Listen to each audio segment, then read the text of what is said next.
So here we are at the Garden of the Gods in Colorado Springs, Colorado. Oh, that place was really cool, wasn't it? It was awesome. Are you kidding me? So you're driving through Colorado Springs through this residential area, and it just, row of craftsman type houses. You take a turn, and literally right next door to it, you're in the Garden of the Gods. It's like poof. It's right there. Yeah. And so from there, we headed up to Denver to visit some old friends and the pesky kids of theirs. Their kids were a blast. Are you kidding me? I expect to see a pterodactyl any minute. Pterodactyl? Mm-hmm. And a stegosaurus and a tyrannosaurus rex and a roadrunner. There's always got to be the roadrunner. And so the drive across Colorado, for the most part, we took I-70, and it was really a good road. It was a really good road. It really felt like we were going through Jurassic Park, didn't it? It did, And the grades, they were long, but they weren't steep. The scenery was incredible. But the best part are the tunnels of any drive. I just love tunnels. You really do like those They're tunnels. a gas. Are you kidding me? It's like you come out on the whole other side of the world. Just because you get to blow the air horns. Is that too? Well, the one thing about I-70 that wasn't so cool is it's not RV friendly. Yeah, there's really no place to stop and rest. And so we leave beautiful, colorful Colorado. Yeah, right. And we get into Utah. And it's like a big gravel pit. It's a sandbox. There's like no trees. There's nothing until you get to Moab. And Moab's cool. It's awesome. It's down in a little valley, little canyon thing going on.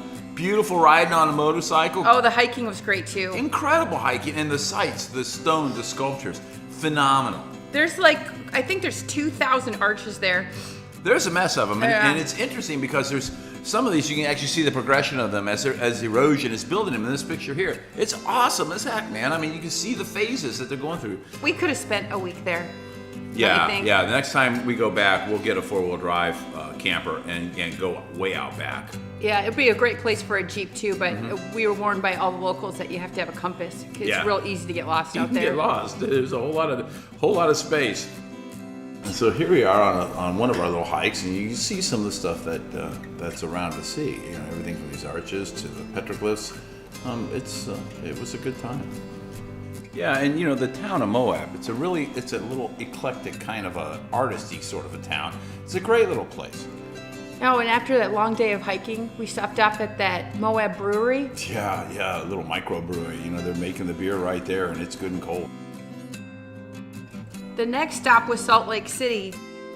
And believe it or not, it's the first time I ever bought a can of Coke with a credit card. So that was a new experience for me. We stopped in to visit my niece and her career Army husband. And while we were there, we went on a boat ride on Lake Bear, which was an awesome lake. Yeah, when we're on the road, we don't actually go out to eat very much, but every once in a while we'll look on TripAdvisor, and boy, we've found some great places. And we found this place in Salt Lake City called the Rusted Sun Pizzeria, and it was on State Street. Yeah, it was some really excellent pie. Wild game for dinner. Yeah, we both eat wild game, and if you've never had access, all I can say is it's delicious, absolutely wonderful. And so from here, we head out to the Bonneville Salt Flats. This place is the Mecca. For a motorhead like me, it just doesn't get any better than the Bonneville Salt Flats. You sit and you think about Mickey Thompson and Burt Monroe, the world's fastest Indian. This is where it all happened. This is where history's made. This is hallowed ground. So we ended up with a high-altitude birthday cake. It was really delicious. It was just a little thin, but it was tasty. I tried. Yeah. I haven't made it from scratch, but it was wonderful. I loved it. Hi, and thanks for watching. Hit that red subscribe button and never miss an episode. For more information about us, go to excitementteam.com, Facebook, Twitter, or Instagram.